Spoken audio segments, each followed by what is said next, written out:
السلام علیکم ناظرین، انفلیکس نیوز میں آپ سب کو خوش آمدید۔ انفلیکس نیوز لایا ہے آپ سب کے لیے آج کی اہم ترین خبریں۔ جنسی زیادتی کے ملزم کو جنسی طور پر نکارہ بنانے کا بل قائمہ کمیٹی سے منظور کر لیا گیا۔ قومی اسمبلی کی قائمہ کمیٹی قانون و انصاف نے اینٹی ریپ بل 2020، کرمنل لاء ترمیمی بل 2021 اور نیب ترمیمی بل 2020 منظور کر لیا۔ انسداد زیادتی بل 2020 کے تحت زیادتی کا ملزم عمر قید کاٹ کر اگر دوبارہ جرم کرے گا تو اسے کیمیکل کیسٹریشن کی سزا ہوگی، اور کرمنل لاء ترمیمی بل 2021 کے تحت زیادتی میں بار بار ملوث مجرم کی کیمیکل کیسٹریشن کی جا سکے گی۔ اس کے علاوہ نیب ترمیمی بل 2021 کے تحت پراسیکیوٹر جنرل کی مدت ملازمت پوری ہونے کے بعد دوبارہ تعیناتی ہو سکے گی۔ ایک بیان میں وزیر قانون فاروق نسیم کا کہنا تھا کہ اپوزیشن سے گزارش ہے کہ اس بل کی مخالفت نہ کرے۔ نیب ترمیمی بل میں کسی بھی سیاست کا عمل دخل نہیں۔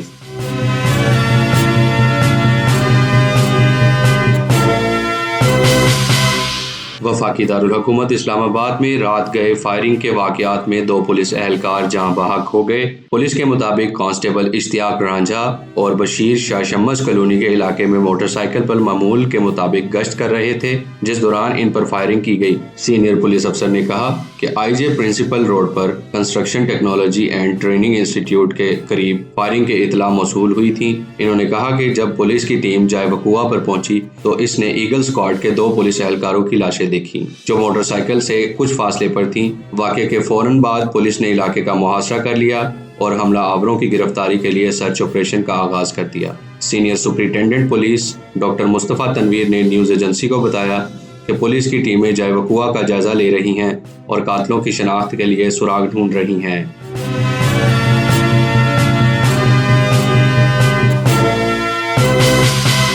پبلک اکاؤنٹس کمیٹی کانٹریکٹرز کے سامنے بے بس۔ پی اے سی بااثر کانٹریکٹرز اور تعمیراتی منصوبوں میں اربوں روپے کی باضابطگیوں میں ملوث بیوروکریٹس کے سامنے بے بس نظر آنے لگی۔ رپورٹس کے مطابق کمیٹی کا اجلاس چیئرمین رانا تنویر حسین کی سربراہی میں ہوا، جس میں وزارت پانی اور بجلی کی آڈٹ رپورٹ برائے 2019 اور 2020 کا جائزہ لیا گیا۔ رپورٹ میں آڈیٹر جنرل پاکستان نے نجی کانٹریکٹرز کو دیے جانے والے اربوں روپے پر اعتراضات اٹھائے۔ آڈٹ رپورٹ کے مطابق دیامیر بھاشا ڈیم کے کنسلٹنٹس کو دیے گئے غیر ضروری فیور سے قومی خزانے کو 5 ارب 40 کروڑ کا نقصان پہنچا، جبکہ 4 ارب 50 کروڑ روپے دیامیر ڈیمز کے کنسلٹنٹس کے کیس میں فنڈز کی ایڈوانس موبلائزیشن کی مد میں دیے گئے۔ اسی طرح 2 ارب 70 کروڑ روپے دادو کی نئی گنج ڈیم کے کنٹریکٹرز کی فرضی تصدیق کے لیے 1 ارب 10 کروڑ روپے کچی کنال منصوبے کی سیکیورٹی کارکردگی اور کیال خوار ہائیڈرو پاور پلانٹ منصوبے میں غیر ضروری طور پر دیے گئے۔ رانا تنویر حسین آڈٹ کے اعتراضات پر واضح طور پر پریشان نظر آئے۔ ان کا کہنا تھا کہ کیوں ہر ایک اعتراض اربوں روپے کا ہے۔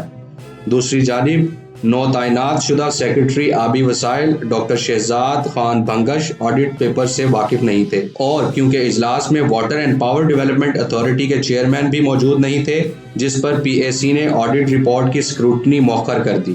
رانا تنویر حسین نے اس معاملے سے مناسب طریقے سے نپٹنے میں اپنی بے بسی کا اظہار کیا اور کہا کہ یہ بیوروکریٹس نہ صرف خود کو بلکہ اپنے پیشرو کو بھی بچانا چاہتا ہے۔